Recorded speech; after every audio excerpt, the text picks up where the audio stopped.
slamming into Florida.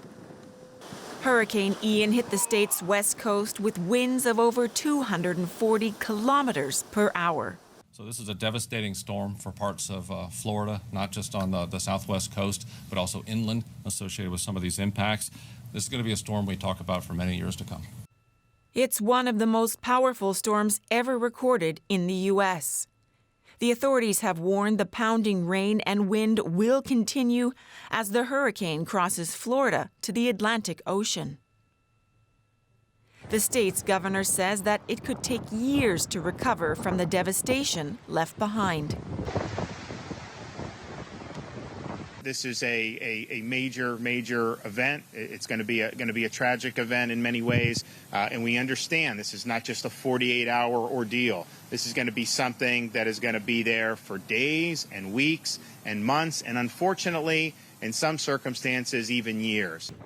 The floodwaters, as well as winds, are causing the most damage. The hurricane has knocked out electricity to more than 1 million homes and businesses. In the city of Tampa, the power of the storm sucked the water right out of the bay. Even though the hurricane weakened as it moved inland, authorities are warning of devastating rain, wind, and even tornadoes still to come as it tears across the state. Let's get a closer look at this with Matthew Cappucci, a meteorologist with the My Radar app. He's in Port Charlotte, Florida. Matthew, what more can you tell us about the situation in Florida right now? Hi, good morning. I can say personally, I've never witnessed a storm, at least firsthand, this intense as what we're seeing right now. Conditions are beginning to die down here where we are, which is good to finally have a break from the wind and the rain and everything else. The first half of the storm was bad, especially for areas south of Port Charlotte. We're talking Naples, we're talking Fort Myers, which saw their highest storm surge ever recorded at more than 2.5 meters, which completely inundated the coastline. Where I was, we saw significant winds in the order of, I'd say, 140-plus kilometers per hour and plentiful rainfall. Then we got the eye. Ordinarily, the second half of the storm was weaker. In this case, it was far stronger from a wind standpoint. We saw winds gusting close to, 170 to 190 kilometers per hour. We saw a absolutely plentiful rainfall to the point where even beyond storm surge, every place that we were trying to drive through or around was inaccessible due to extreme flooding with rainfall rates of 5+ to 6 perhaps centimeters per hour. It's an extremely difficult situation. And now, this is the first time in my life I've looked out the window and can't find a single light anywhere. The only lights we've seen all night long, we're actually hunkered down in a garage right now, are from transformers blowing, so power flashes. Why was the second part of the storm so much stronger? That's something that I think we're going to have to be discussing for quite some time because, honestly, it didn't really follow the textbook structure of a typical storm. We had expected this storm several days ago to be in a weakening trend towards landfall. Instead, this defied all odds, rapidly intensifying this morning to a borderline Category 5, and so many things really surprised us about this. So what's the damage like? The damage, from what I can see, is that of a miles-wide EF2, EF3 tornado. You'll have a lot of people whose homes are underwater or roofs that are missing. You'll have, my goodness, the building we're underneath right now had its roof peeled back.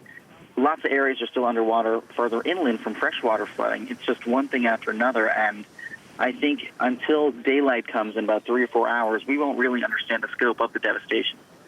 Matthew Cappucci, meteorologist with the My Radar app in Port Charlotte, Florida. Thank you. Thank you. Let's pick up on some of those points with Ajit Niranjan from DW Environment. Ajit, as we heard there, not a textbook storm that we're seeing there. What's different exactly? What are we seeing here?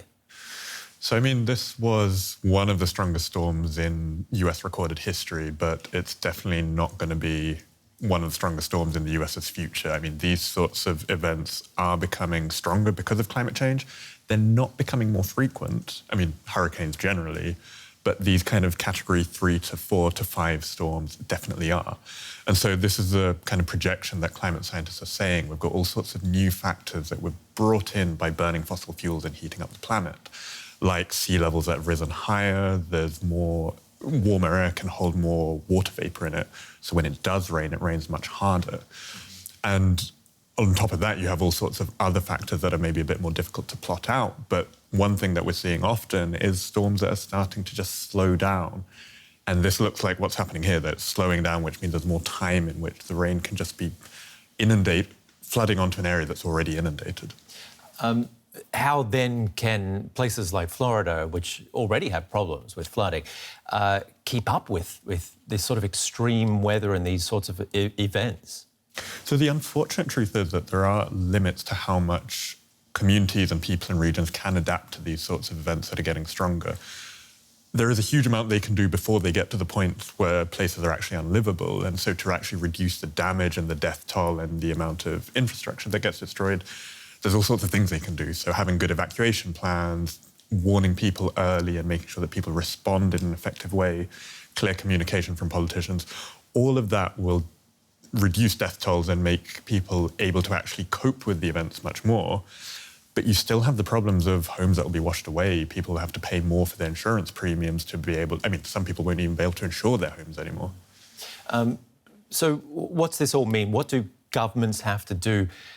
Because from what you're saying, it may not be more frequent events, but even more severe events. Is that what you're saying, basically? Exactly. And so, I mean, there's two very clear things governments can do. I mean, first, world leaders who promise to hold global warming at 1.5 degrees Celsius above pre-industrial temperatures, they can honour that pledge. They can put in the policies in place to actually get there.